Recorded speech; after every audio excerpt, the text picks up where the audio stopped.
stuck between a libertarian and a Republican? Welcome to Publitarian Podcast.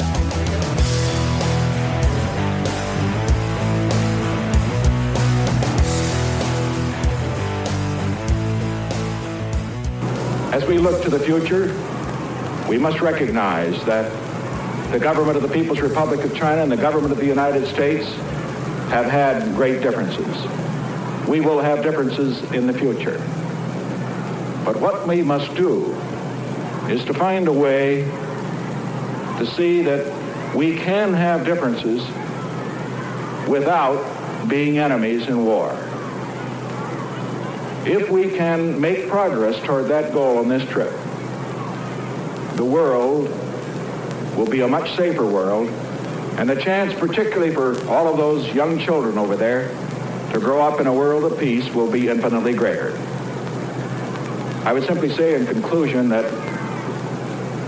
if there was a postscript that I hope might be written with regard to this trip, it would be the words on the plaque which was left on the moon by our first astronauts when they landed there.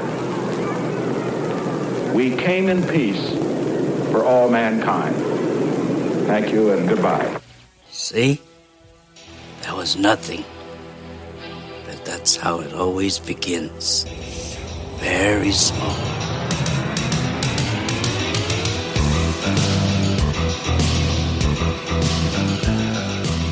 And now, Publitarian Studios is proud to present the long-awaited episode, Big Trouble in Commie. CHYNA. That's right, ladies and gentlemen, it is finally time for the release of this long-awaited episode, Big Trouble in Commie, China. CHYNA is here, Mr. Burton. What does that mean? Huh? CHYNA is here? I don't even know what the hell that means. Well, don't you worry, I'm going to explain it to you.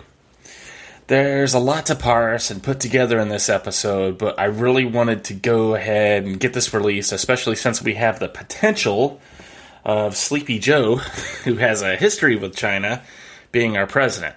Yeah, I know nobody wants to talk about that. I try not to do a lot of the prediction game, but we'll see what we'll see.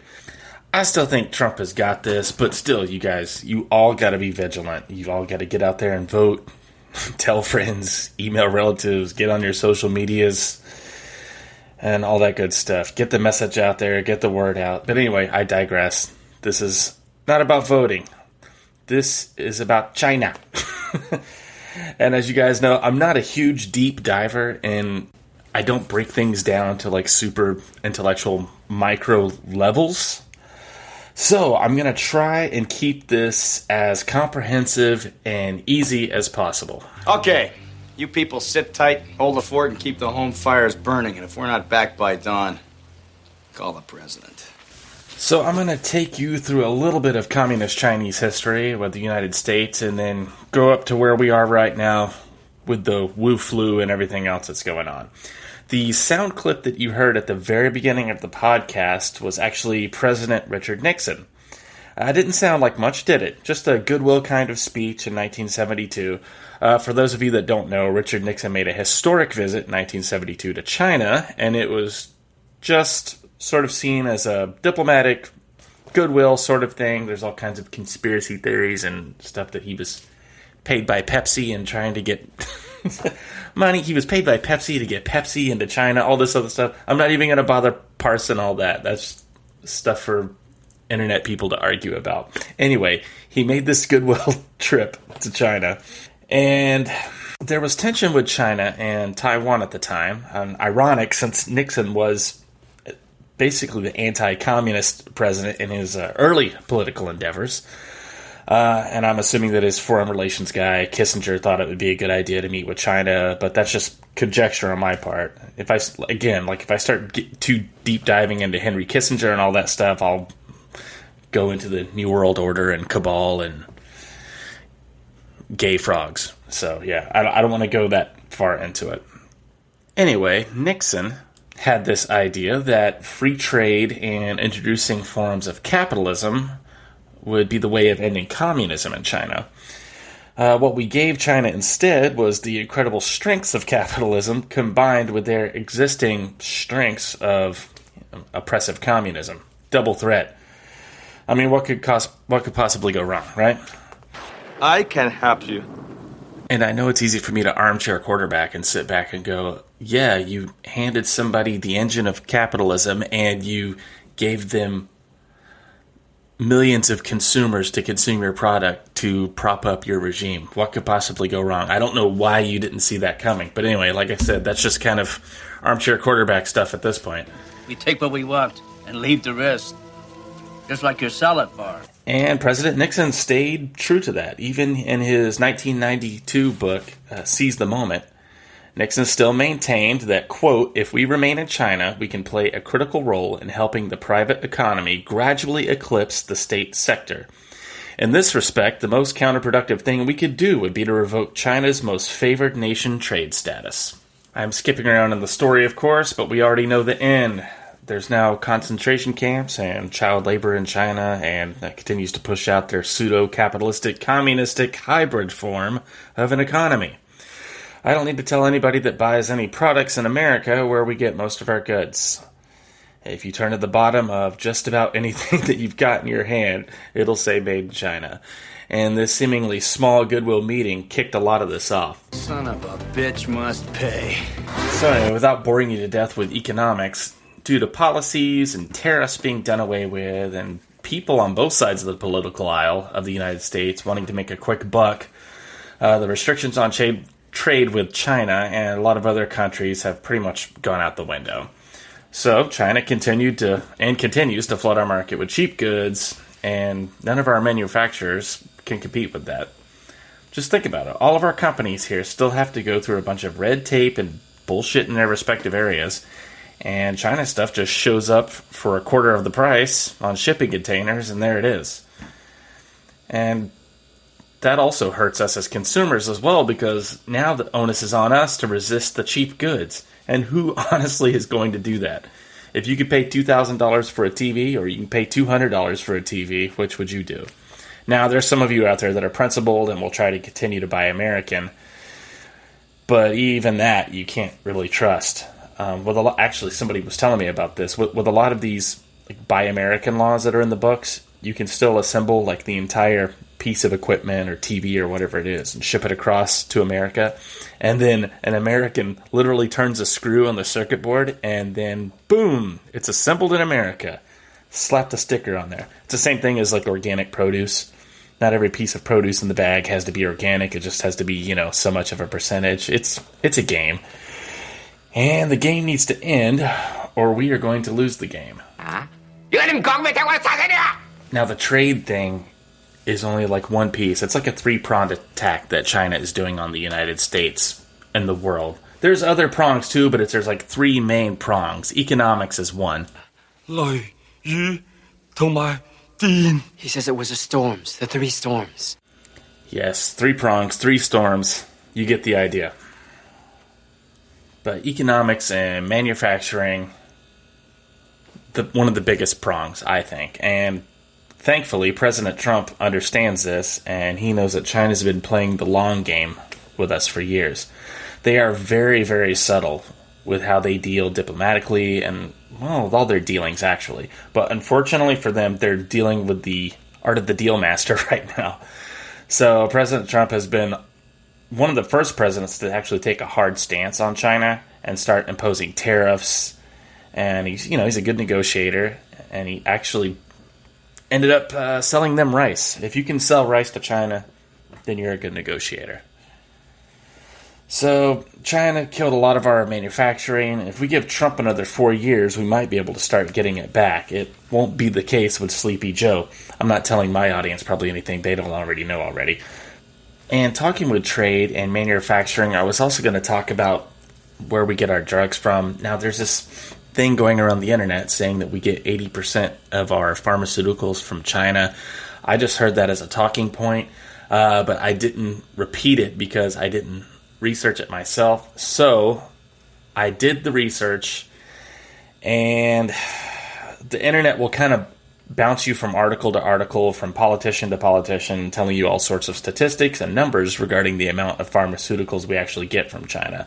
I've seen them come back with a number, I think it was a Chuck Grassley memo, as high as 80%, and then I've seen other articles say that the 80% number factors count other countries as well as China. So it's really hard to parse that information, so I'll probably leave that alone, but we're still getting a high amount of our drugs from somewhere else besides the United States, so that's something we need to look at anyway. There's no reason for that. The pharmaceutical companies, as you know, are filthy rich as it is. There's no need for them to be getting their drugs or ingredients from any other place. My gut is telling me that there's bureaucratic red tape in the way, and they can just get ingredients, and they being the drug companies, can get their ingredients from other countries easier than they can get something made here. So why wouldn't one of those countries be China? I know there is a percentage coming from China. There's a big percentage from India and China. It's just up in the air on the actual percentages.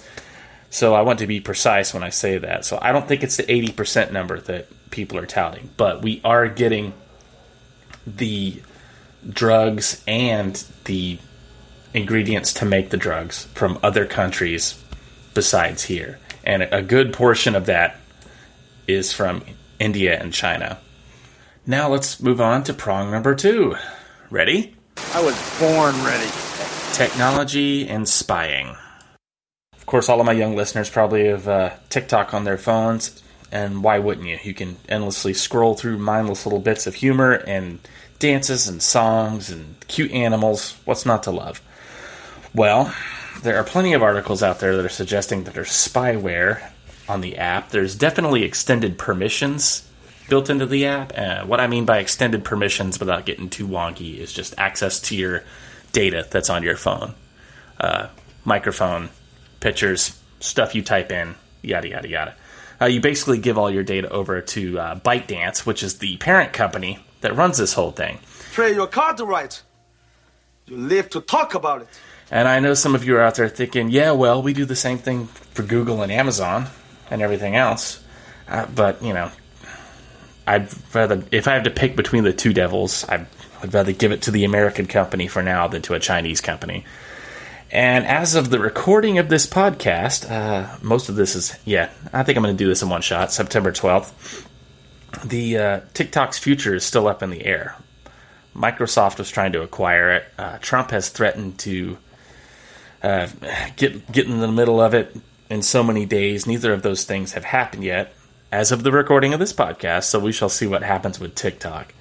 But yeah, China is actively spying on us. The spying is the big prong here, prong number 2 that I'm talking about. It's just not through TikTok, but it's through college universities, private businesses, and Chinese embassies throughout the United States.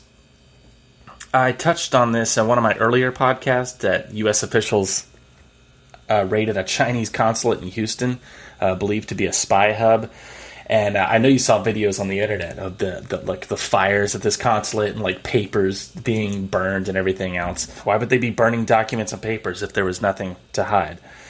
There was also a Singaporean consulate who pled guilty to acting as a spy for Beijing, and that was actually just a couple of days after that article about the Chinese consulate. And I've touched on my podcast before about the Chinese nationals coming across the border and them getting busted just coming across the border illegally. And let's not forget Senator Dianne Feinstein, old Di-Fi. Her driver was a Chinese spy. Driving Miss Diane. Oh man, February 20th, the University of Texas professor, Bo Mar, prosecutors say took proprietary technology from an American Silicon Valley startup and handed it over to the Chinese government. Nice, huh? That actually segues nice to the next thing. Not only is China spying, not only are they killing our manufacturing, not only are they producing a fair amount of our pharmaceuticals and ingredients, they are also stealing our technology. You thought this was prong number 3. No, I'm still talking prong number 2 here. So yeah, a lot of technology being stolen right from under our noses. And the theft of the technology, that's nothing new. That's been going on since like the 1990s, well into the 2000s. Matter of fact, in 2009, National Security Agency Director General Kenneth Alexander called Chinese IP theft, quote, the greatest transfer of wealth in history, end quote. He put the value of cyber theft of U.S. trade secrets and intellectual properties at a stunning $250 billion a year and called our future disappearing in front of us. And that's been happening since the 1990s, folks. By the way, I'm not linking any of these articles because all of this stuff is not buried. Like, you can even find this stuff on left-wing mainstream news, like NBC and stuff. Like, so none of this is actually being censored from the web. I mean, I'm still using DuckDuckGo for my search, but all this stuff, like if you just Google the phrases I'm telling you, you'll see this information, these articles. I can list just 10 examples really quick of IPs, intellectual properties that have been stolen for China. Also keep in mind that Chinese, they're just not stealing from the United States, they're also stealing from Japan and Korea and other countries as well. This is a world problem that no one is addressing. There's more examples, but these 10 I thought would be just more famous. I could run through them pretty quick. You can look any of these up easily. There was a wind turbine case where they actually stole secrets for a wind turbine development system. There was an Oreo white case, this is funny, where there was industrial espionage going on, where they were actually using the color combination for the white that's in the Oreos. They stole that color combination and the chemical formula for it as well. Humorous as that is, I mean, it's still stealing. And I know you're thinking, oh, big whoop, Ronald. Oh, don't worry, I'm just scratching the surface. Buckle up, buttercups. The other humorous one, but it's also horrible, they stole a freaking robot. I believe it's from Motorola. I would have to go back and check. Keep in mind, this isn't the first time that they've stolen from this tech. Yeah, it was Motorola. Again, this is humorous, but they stole a robot. They stole Tappy the robot. He was supposed to be testing how fast fingers could go on phones. It was like a little robot that did the little digit dialing. So they stole the technology for him, and also the IP for him, and even one of his fingers. I know, this sounds like fiction, folks. It's on the internet for everybody to see. I know everybody likes to make Monsanto Corporation like the boogeyman, but in 2014, 6 Chinese nationals were arrested for attempting to steal genetically modified corn seeds. Black blood of the earth. What you mean, oil? I mean black blood of the earth. From DuPont and Monsanto experimental farms in Iowa. They actually got the seeds out through a bag of microwave popcorn. Those sneaky Chinese.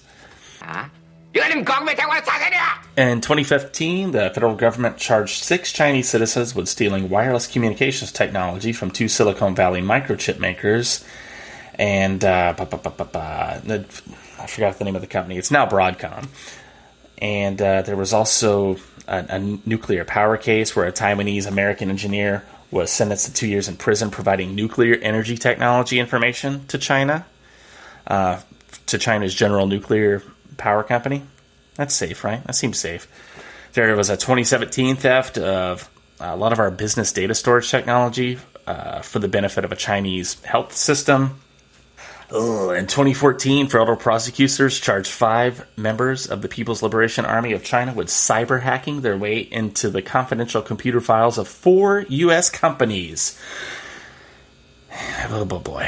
There's also an incident called the Great Firewall of China. But anyway, you get the idea. I don't want to bore you guys to death. I'm almost into minute 20 here. Anyway, yeah, a lot of examples of them stealing our IPs and technology.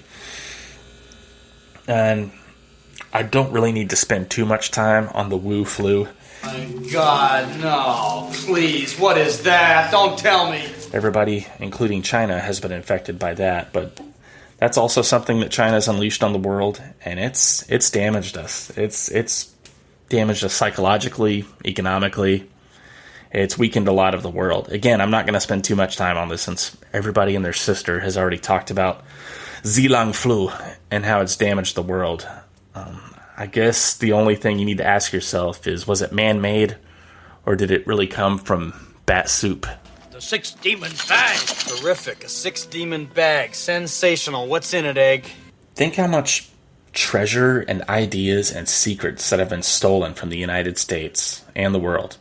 Billions of dollars. I mean, who knows how many innovations. So now that I've gone through all of this, you're probably asking me, Ronald, if China really has all of this stuff, and what are they doing? What are they doing with it? Why haven't they unleashed themselves upon the world? Well, that brings us to the third prong of the China debacle. And now for some more bad news. Ready? Space and energy.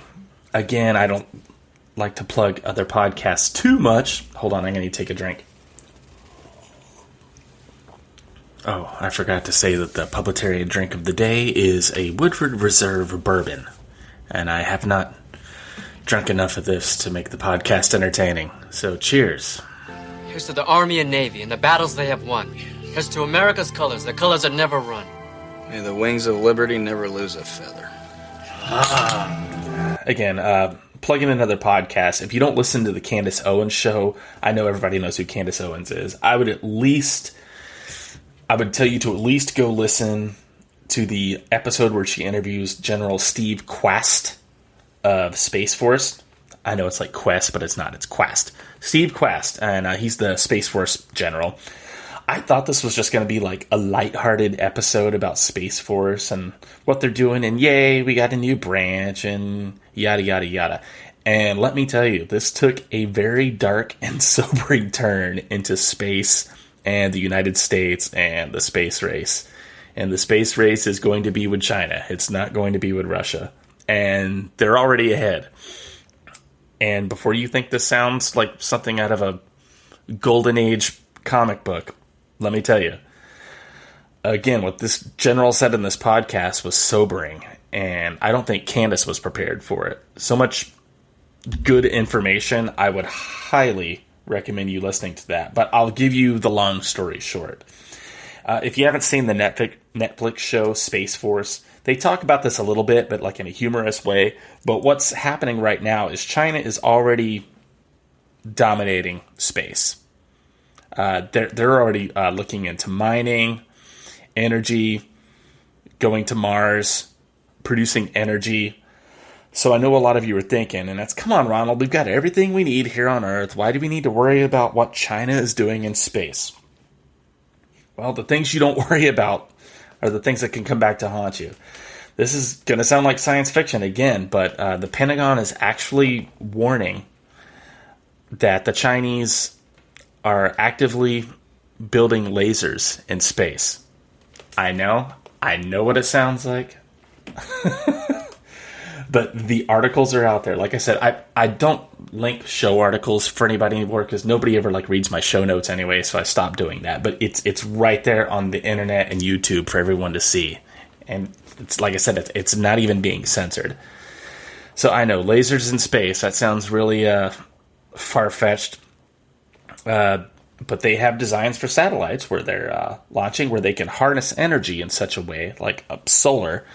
They have patents and blueprints on all this, and they're actually making these lasers where they can beam energy in laser form down from space, and they can pinpoint it as well. So think about what you can do with a space laser. If they get that technology before we do, they'll already have dominated us. And Trump has been talking about space, saying that we want to dominate for the U.S. in space, and he talks about he talks about China all the time. But anyway, this general that was on Candace Owens' show just casually mentions all of this crazy stuff that's going on, like all the plans that are already in play, and like satellites that have been launched.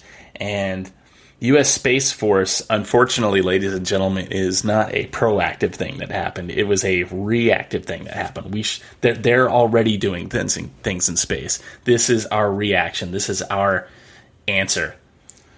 Kind of like the United States and Russia in the 60s, the space race. Like China's already ahead. And we really need to catch up. And why do we need to catch up?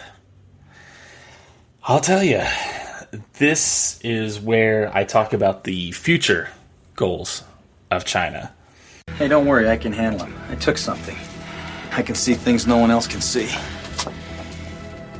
Why are you dressed like that? So we know that we're on the right track with creating Space Force because China said that the U.S. Space Force was a threat to outer space peace. So if China says that we're threatening peace, then we know that we're doing the right thing. That's just rule of thumb.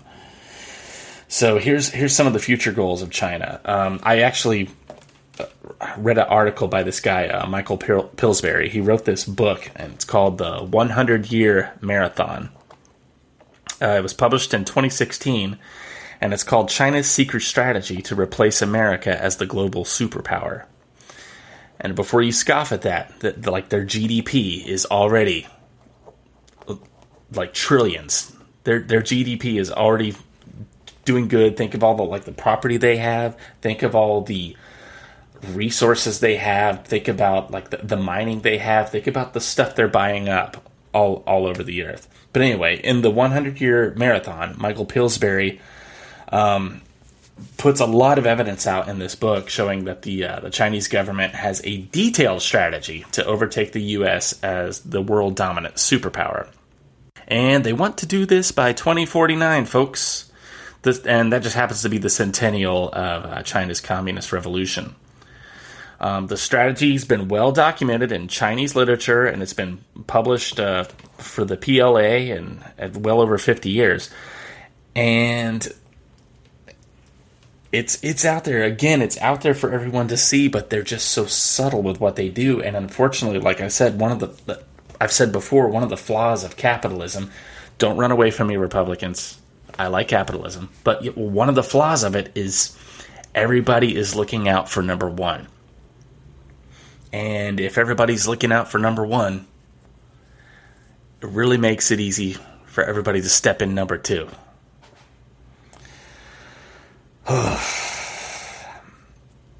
So President Xi, according to Pillsbury, the guy that wrote this book, he sees China's destiny and himself as the leader who will deliver it. And remember what he's done. He's already declared himself like supreme leader over there. You can go off and rule the universe from beyond the grave. Indeed! Or check into a psycho ward, whichever comes first, huh? So according to Pillsbury, the Chinese manipulated Western politicians and business leaders. He's manipulated them into thinking China was evolving towards some kind of democracy through capitalism. But in fact, the intent was to acquire our capital and our technology and other resources for use in China. And look where we started. With opening up trade, talking about, Richard Nixon, all the way through President Clinton, appeasing China, and Republican politicians not really doing much either, honestly. And now here we are. And where we are now is a critical, nasty mess. So their goal is 2049, and like I said, they're playing the long game, and they've been very patiently been doing this for decades and decades, slowly and slowly. Like I said, buying physical properties, stealing intellectual properties, buying resources. So we're pretty much digging our own grave with this. The longer we acquiesce and just act like it's not there, they're basically just, China's basically just giving us rope to hang ourselves with. Joe Biden's on soundbite after soundbite, like appeasing China and talking nice with China. I don't mean diplomatically the way Trump does, where he's like, President Xi, what a guy. I had him for steak down at Mar-a-Lago. You understand that. That's like diplomacy stuff, but being actively involved in business deals and stuff with your son. Like I said, Clinton took a lot of his time appeasing China. Everybody's just wanted to play nice for China. Even, like I said, there's Republican politicians too. The almighty dollar. Make that dollar. No matter how. So I think if Sleepy Joe takes the helm, the globalists will continue to sell our money and secrets and power to China. And, I mean, that's the danger. So now that I've said all this, I've given you all this. I've really taken a lot of extensive information and really tried to smush it down into one of my little small podcasts. So now you're asking me, well, geez, Ronald, what do we do? What can you do? Well, the first thing you can do is educate yourself on the stuff that I told you about in this podcast. Like I said, none of this was deep dive. This is all very easily able to be searched for you. DuckDuckGo is my engine of choice. But like I said, even Google, you can find even left-wing NBC articles on this stuff. second thing you can do after educating yourself is, this is always a catch-all, but it's important. Holding our politicians accountable for allowing this. Holding businesses, corporations accountable for allowing this. And when I say holding businesses accountable, this is something that's going to hurt everybody because, everybody has to buy stuff and buy goods, and everybody has to use their wallets and purses. And I know that we're already stretched thin because of the Wu flu. But you really have to consciously try to start seeking out things that are American and buying it. I know it's an old trope, buy American, but we really need to start doing it right now. Stop buying Chinese goods. Stop using Chinese software. Like I said, they're giving us the rope to hang ourselves with. The last thing you can do is ensure with the best of your might that President Trump gets back into office in November. Well, in January, I guess I should say. Because he is one of the very, very few leaders that is taking this threat seriously. There's others out there, but he always just seems to be leading the charge. So that's it.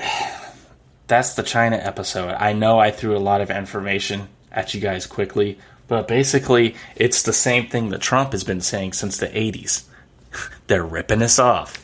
I mean, you can only rip off somebody for so long before, they've got nothing left to rip off, or they've got no more power. So the space stuff really freaked me out. But I promise you guys, I researched all this stuff.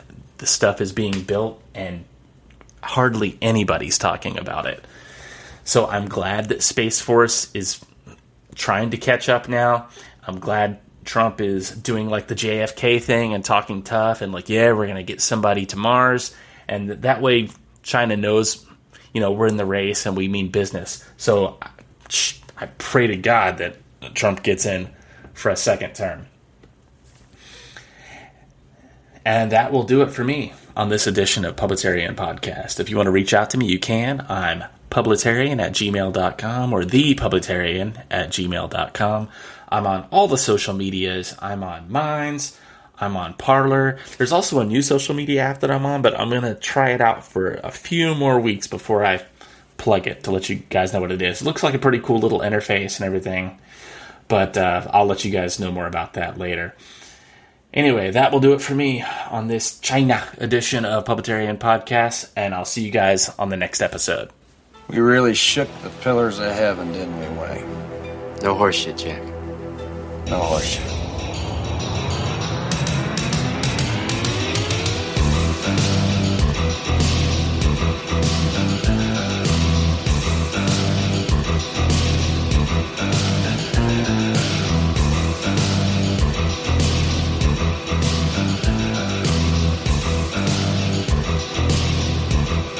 You've been listening to Publitarian Podcast. Copyright 2020.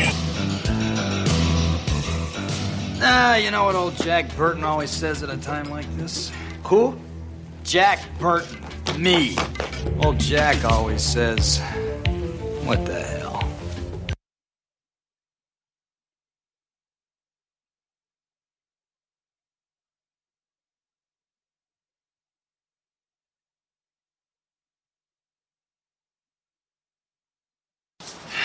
It's all in the reflexes.